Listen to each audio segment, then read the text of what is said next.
Hello my dear students, this is the last video of the chapter. In this video we will discuss the topic afterbirth, means the changes came in Indian administration in British administration in India after the revolt of 1857. So firstly, the most important change which came was the power transfer.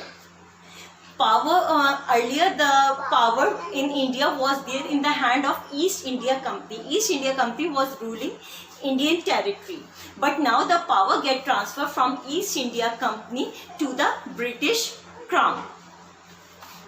Through the act, an act was passed for this known as the Government of India Act 1858, according to which the power was transferred from East India Company to the British Crown.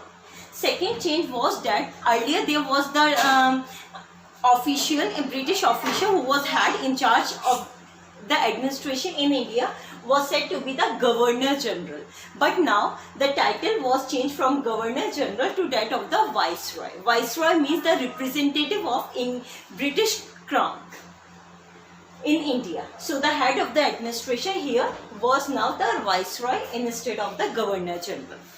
Third change which came was that Indian rulers were asked to acknowledge British Queen as the sovereign paramount. Sovereign means all powerful. The Britishers demanded that the Queen was considered to be the most powerful. The Indian rulers and the Nawabs acknowledged her to be the sovereign power in India. One more important change came was that the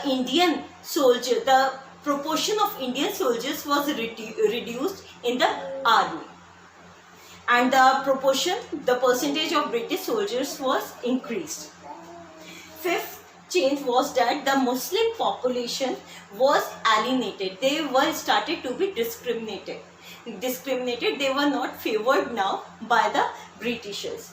Their land and property was confiscated after the revolt of 1857, because according to the Britishers, Muslims were mainly responsible for the revolt. Sixth, land policies were made, according to which it was said that now the lands of the landlord and the zamindar were protected. No one is going to take that. British tried to win the loyalty of the Indians. For this, they said that whoever participated in the revolt, if they surrender themselves and if they have not killed any British official, then they will not be given any kind of a punishment. And the last thing was the Queen proclamation. The Queen declared that to stop any further territorial expansion. Now the Britishers are not going to expand their territory, so Indians have no need to be fear for this. Now we are not going to do any territorial expansion, and Queen also promised to respect the right, dignity and the customs of the Indians. So all these were the changes which came in the British administration after the revolt of 1857. Thank you all.